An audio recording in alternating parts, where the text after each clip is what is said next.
Les 15e rencontres du cinéma de Gérard May, rencontre Cinézoom Ciné Alliance avec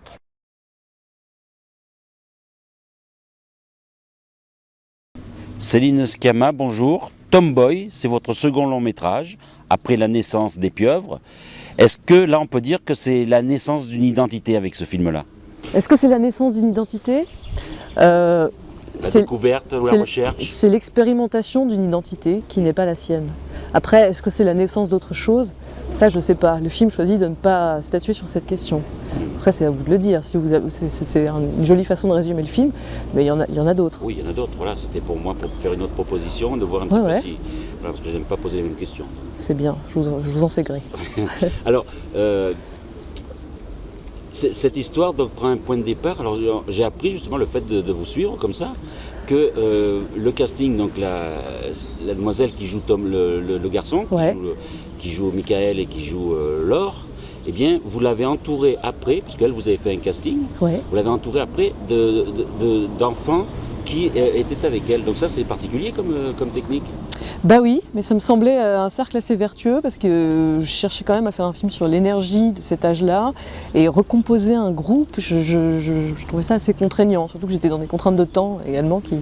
Et là, je me disais que le bénéfice était forcément énorme parce qu'ils se connaissaient tous, ils avaient des habitudes, ils avaient de l'aisance et que dans ma quête de justesse sur cette période de la vie, je me disais que ça allait être forcément assez payant. C'était facile de les convaincre?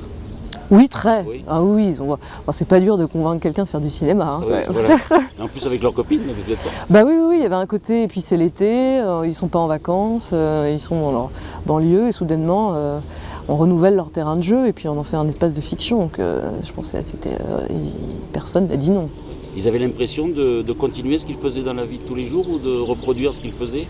Bah, ils ont vite pris conscience que c'était un travail quand même, parce que c'est assez contraignant, il fait pas forcément beau et on doit se baigner, on joue au foot 6 heures d'affilée au lieu d'une demi-heure, donc non, ils ont rapidement eu un sens des responsabilités, ils étaient très à l'écoute. Après voilà, il y a des moments où quand ils se mettent à jouer vraiment, c'est-à-dire quand ils font une bataille d'eau, c'est dur de les arrêter, c'est dur de se faire entendre. Donc, comment vous leur avez parlé du film la première fois? Est-ce que vous leur avez lu le scénario? Vous leur avez raconté l'histoire pour qu'ils comprennent? Comment ça s'est passé? Je leur ai pas lu le scénario, mais avec la directrice de casting, on leur a raconté l'histoire très très précisément, avec scène après scène. Et puis on les a rapidement fait improviser sur ce canevas. On leur a demandé de parler de ce Michael, ce nouveau, et il paraîtrait que c'est une fille, et on a regardé ce qu'ils proposaient tous autour de cette question.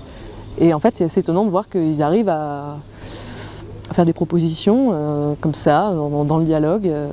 Et du coup, j'ai senti que le sujet pouvait les intéresser, les toucher.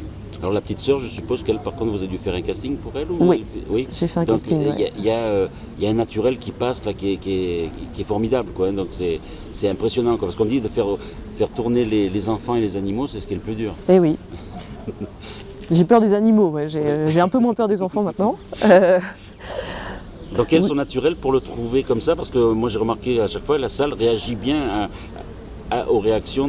C'est la star complicité, il y a une sacrée complicité. C'est la star du film, cette petite fille.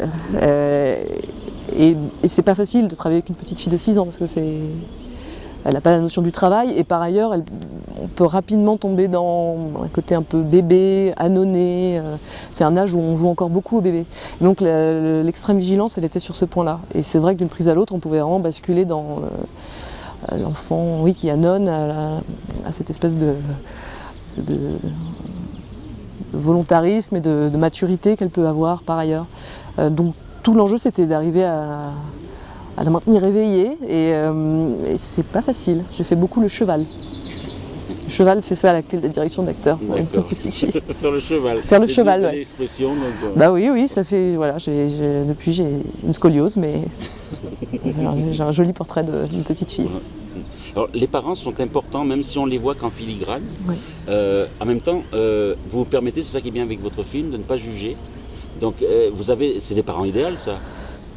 Bah, Ils ont l'air d'avoir un peu leurs défauts. Le père est assez lunaire, finalement réagit peu à la situation.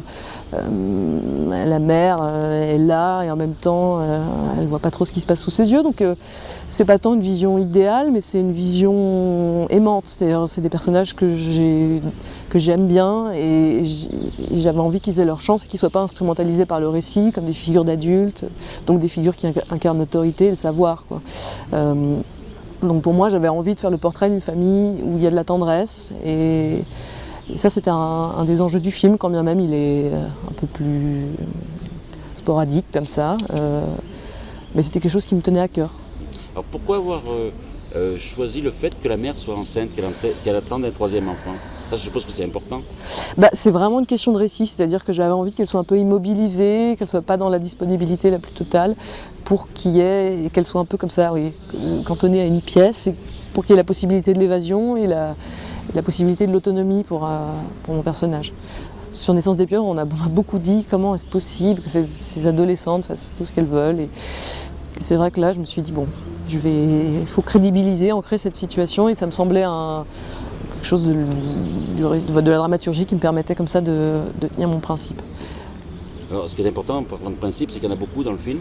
Ouais. On sent que vous êtes une auteure et en même temps une réalisatrice qui a un point de vue. Ce qui est important, moi je trouve, pour le récit, qu'on puisse l'apprécier, c'est justement que ce soit des plans qui soient longs ou qu'on prenne son temps. Donc ça, c'est ce qui peut vous caractériser sur ce film, c'est de prendre son temps pour expliquer les choses, pour se découvrir, En tout cas, le film a peu de séquences et j'avais envie que les séquences soient longues, c'est-à-dire qu'on ne soit pas dans la vignette ou dans le clip. Après, on prend son temps et en même temps, j'avais vraiment une envie de rythme sur ce film. C'est-à-dire sur mon film précédent, j'ai beaucoup tourné en plan séquence. Là, par exemple, il y en a très très peu. On est quand même dans un découpage qui suit l'action. Après, j'avais envie qu'il y ait vraiment des morceaux comme ça de vie, de jeu entre les enfants, de rituels. Et effectivement d'exercer un regard assez volontaire sur ces questions, de les chorégraphier, pour arriver à restituer les sensations de l'enfance et de faire un film qui soit à la fois un récit avec de la tension, du suspense, et en même temps qui soit aussi assez organique.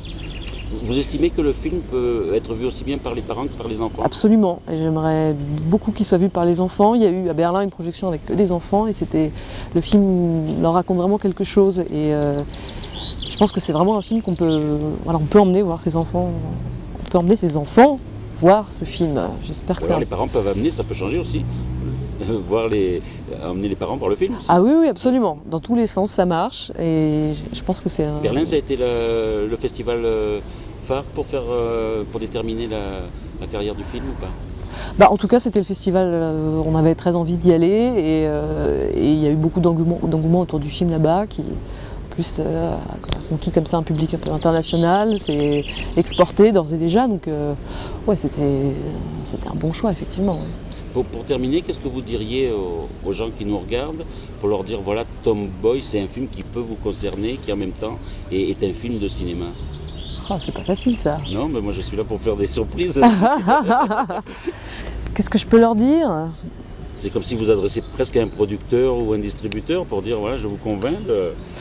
Non, mais je pense que la singularité du film, ce qui fait vraiment son identité, c'est qu'il est à la fois soucieux de créer du suspense et de la tension, d'être généreux en termes de spectacle, et qu'en même temps, il affirme une radicalité dans la mise en scène et justement dans le point de vue et les sensations, quoi. Donc c'est pas parce que c'est un film, comme on dit, d'auteur, qu'il est psychologisant et pour moi c'est un film d'action qui réfléchit.